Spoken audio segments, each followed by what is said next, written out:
this is Charlie Mato-Toyela again with another How to Play and How to Make the Native American Flute series.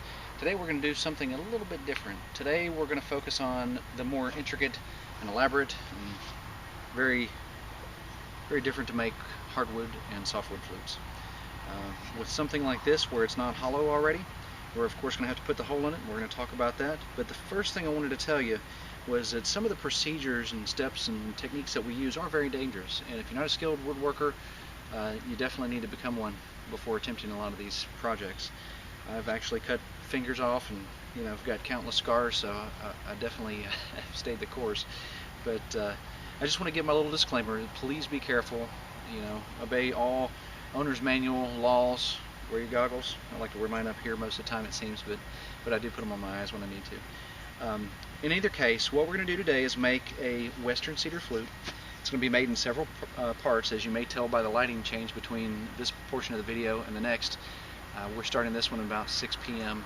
and the next one we're probably going to do tomorrow morning. So as you see, I've got a stack of western cedar wood here that we've cut, and I've got several techniques I like to do with getting my cedar cut exactly the way I wanted, but what we're going to focus on primarily is actually turning the flute inside and out to get it to actually turn into a flute. So we've marked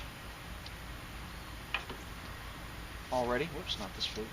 If you don't know it, if you haven't seen this one in any previous videos, this is actually one of my older flutes. He is really the one that we use for a template for a lot of anything that starts with G. I like to use templates instead of programs. Kind of puts a little bit of authenticity in it.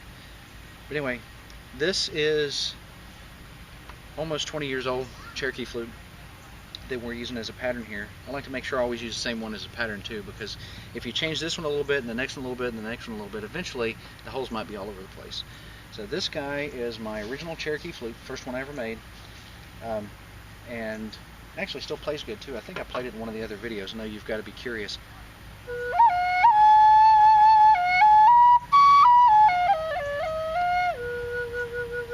And as it always has been, that bottom note's a little sharp, exactly how I like it. So keep in mind I don't make all of your flutes a little bit sharp, not unless you ask me to.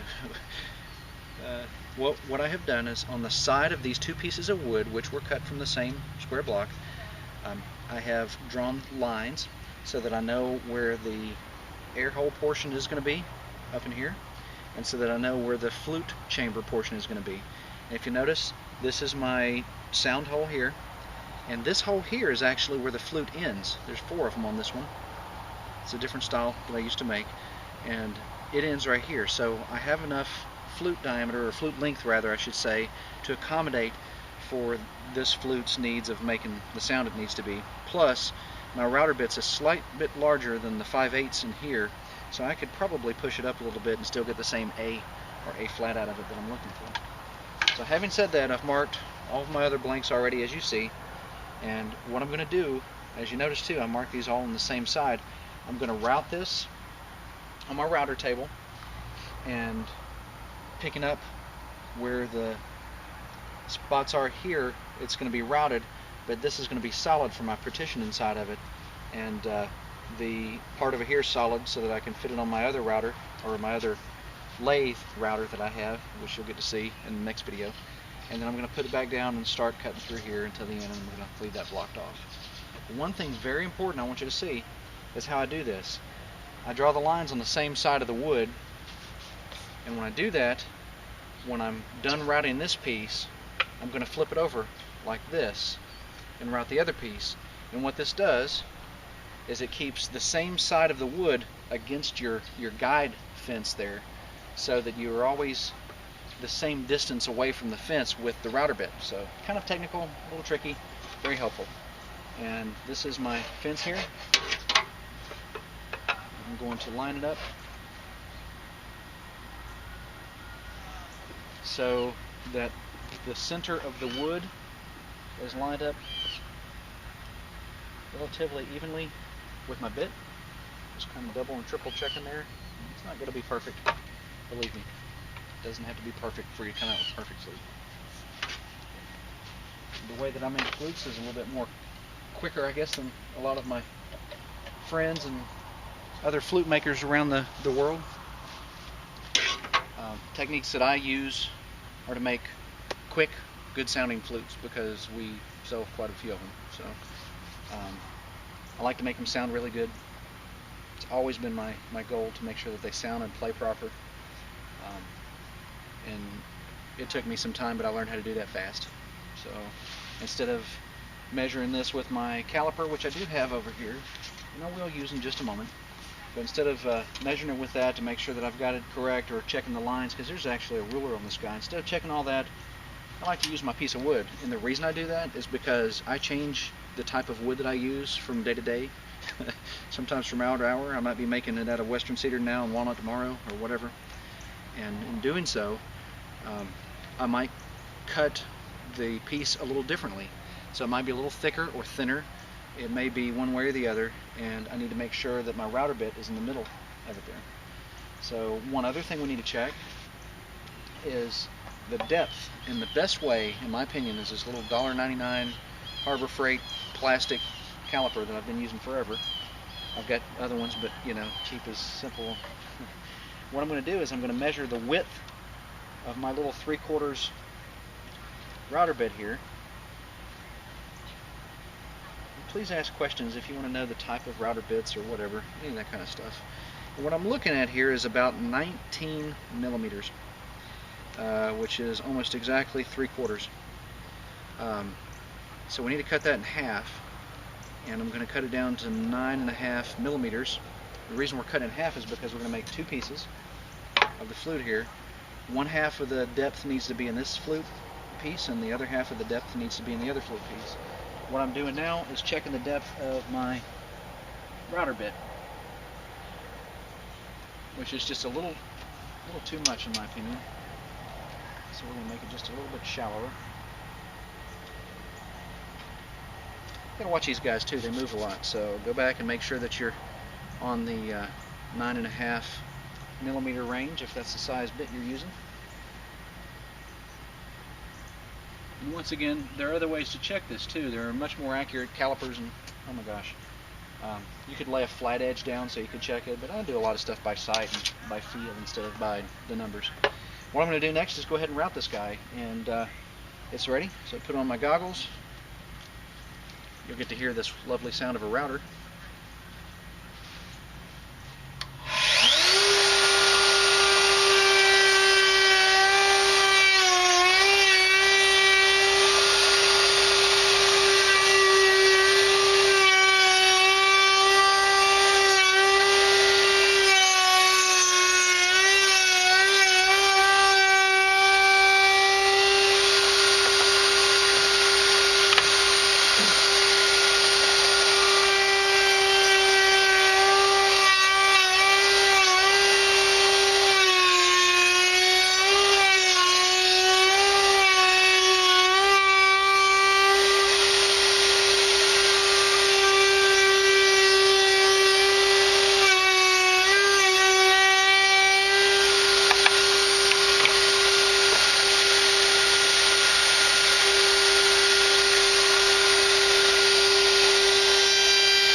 Any of you watching the time, that was pretty quick, huh?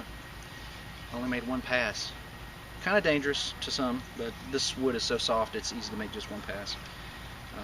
Having said that, I do have some spots on the inside. What I'm going to do before I glue this guy together, which we'll do some of this tomorrow, I'm going to be sanding it and doing some other things, and I'll show you some techniques that I've been using for a while to make exquisite sounding flutes. Something that you'll be very proud to say was yours, and it's one that you made. If you notice, I went back and done a little something to one of the pieces again. It's because out of all the areas in this flute that need to be lined up with each other, the area where the sound hole is going to go, that's the most important. This area is relatively important. It's nice to have it perfect, but it's not necessary. This area down here you usually either cut off or drill out, so we're okay there too, if it's not exactly right. But this, I like to keep it as straight as possible. There's some little fibers in here too, which we're going to get to tomorrow and clean it out, like I say. And you can see where my router blade may have skipped a little bit because, once again, I think it was probably about 45 seconds. So once again, before you do or attempt to do anything like this, please make sure that you develop the skills necessary to use tools, power tools, routers, planers. You notice I use one of them as my push block because I don't always keep a push block nearby. You know, you can lose digits even if you're of the skilled. One of the most skilled woodworkers I've ever known that's done, you know, probably thousands of hours more of woodworking than I have.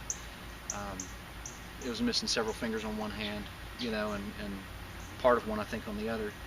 Another good friend who, you know, we probably done woodworking about the same amount of time, isn't missing any, but has scars like myself all over the place. My dad, who was definitely a woodworker for a long time, he didn't miss any either, but I never forget the days he come in with his thumb cut wide open by his bandsaw. Some frightening stuff. So not to scare you, but before you attempt doing this, this is definitely advanced woodworking 101. So please keep that in mind, and we'll look back on tomorrow and get started on the next steps in this process. So y'all have a great one, and I'll see you shortly.